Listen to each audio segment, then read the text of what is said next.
Hi, everyone. Welcome back to Inside Outer Cape, Provincetown Real Estate with Nate and Laura.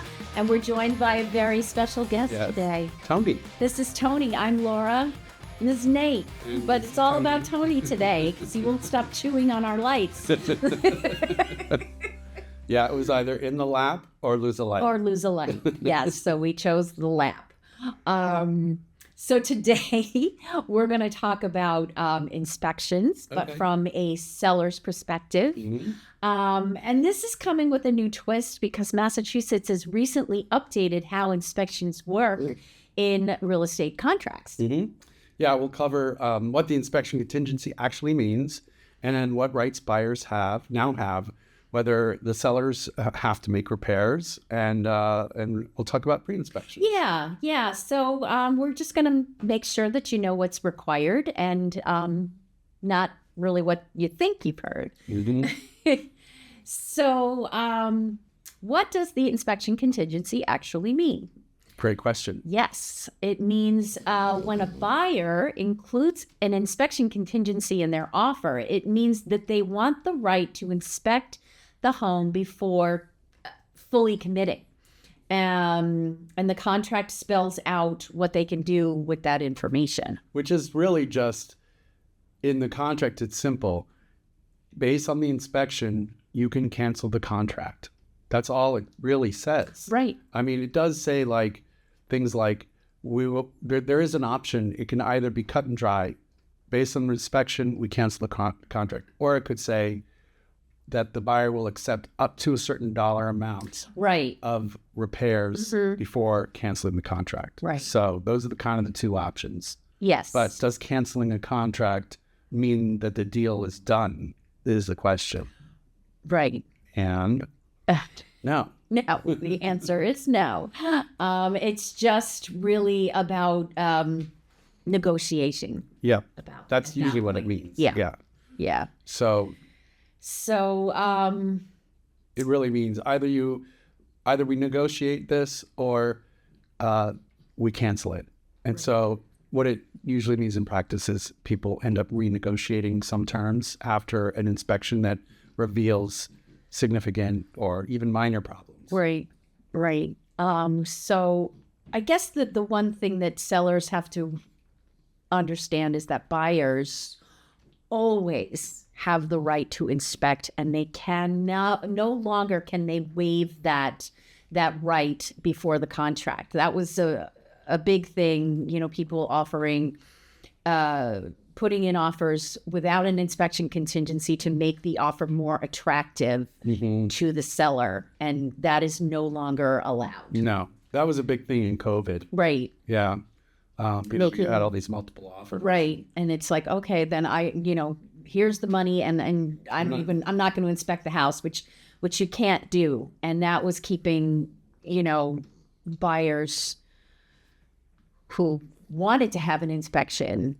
It was not good for the buyers. It was not good for the buyer. Or the sellers. The sellers, really. But, and now Massachusetts has a form that's required now. It's the Massachusetts Residential Home Inspection Disclosure Form, and the sellers have to sign it at the listing, along with the listing agreement that you will not accept any offers that come in without that inspection contingency. Yeah, and that the seller will sign at the listing with the listing contract, and it gets uploaded to MLS. So if a buyer submits an offer, they have to sign that along with the offer. That's right. Yeah. So there are some exceptions to that rule. Very few. It's kind of like transfers between family members. Some new construction. It's certain, maybe like a foreclosure transaction. But for most residential transactions, this is the rule. Definitely. Yeah. Yeah. I mean, the bottom line for a seller is that every buyer has a right to inspect the home. You can't do anything about that. Right. It's good for both. And the reason I think it's good for both is because the buyer you want the buyer is, that's obvious. You don't want someone to buy a piece of property that has flaws. Right. But for the seller, it's beneficial because what if the buyer buys it, there's some flaw discovered, and then they go and sue the seller? Right. Right. Yeah. So it's, and it all just, the bottom line is that the seller has the right for an inspection, and whether or not they make the sale dependent on it depends on the contract. But they cannot waive their right up front. Mm-hmm. That's very, very important for sellers to know. And you sort of touched on this earlier, but do the sellers have to make repairs? So the short answer is no, that you're not legally required to make repairs just because an inspection reveals issues, unless you agree to those repairs in writing. That's right. That which you would do after there was a request to do that. The seller, just because it's in the inspection, a seller can say no. And sometimes what happens is maybe a buyer is asking for a credit or a repair. And as a seller, you really feel like that's unreasonable. And sometimes it is. And if it's unreasonable, you can push back and you could say, I'm not doing this. Right. And what you risk is the buyer walking away. Right. But sometimes they don't. Sometimes I think, like you had that, I think, with somebody. Yeah. With, the ladies, they asked for some work to be done, and some was done, and right? some was done, and some wasn't, because one of the things that they asked for was something that was present during the original tour of the home. And the seller's agent was like, no, you saw this, it was right there, so no, we're not gonna fix it. But and it all worked out great. It did. They went forward anyway. And they said, okay, we asked. They said, no, we'll take care of it. So yeah, it doesn't hurt to ask. No, it never hurts. And as a buyer, I tell a buyer it doesn't hurt to ask. As a seller, I try to explain, you know what, they asked, you could say no. Exactly.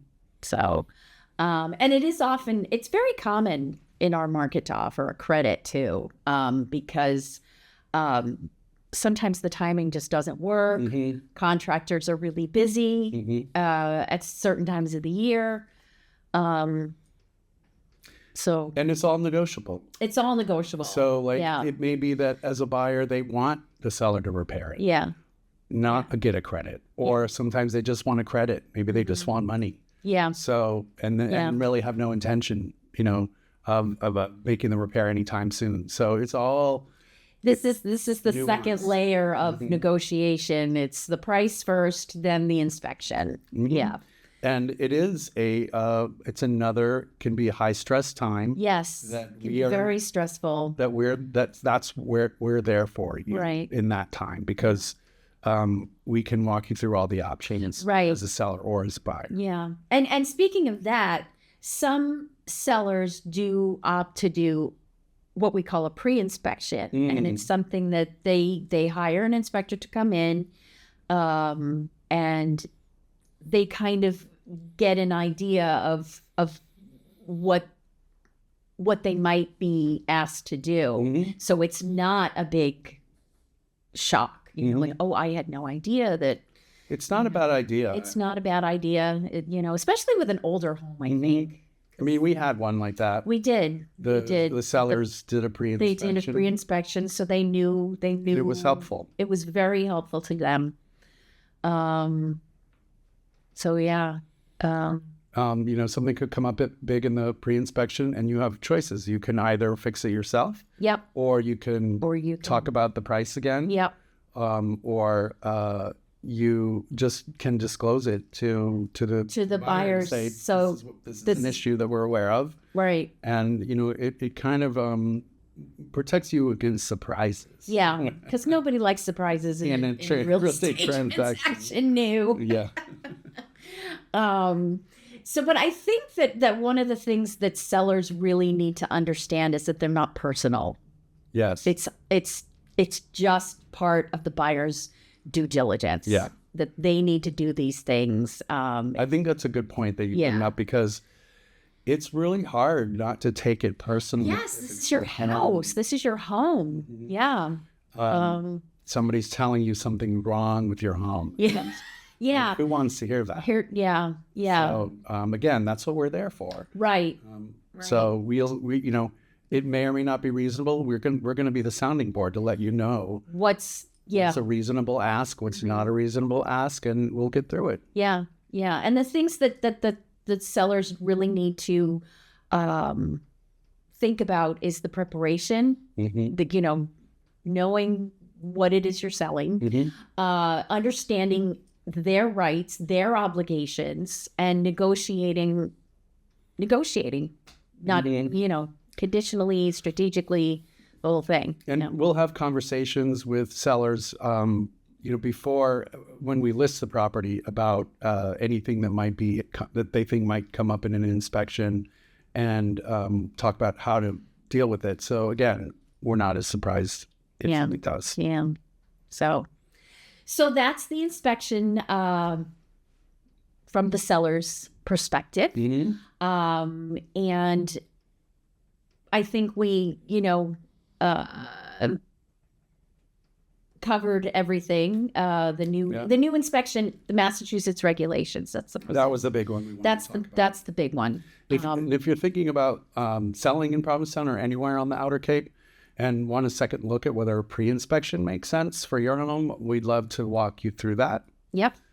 So thank you for joining us today on Inside Outer Cape, Provincetown Real Estate with Nate and Laura. Yeah, thank you. We'll see you next time. Next time.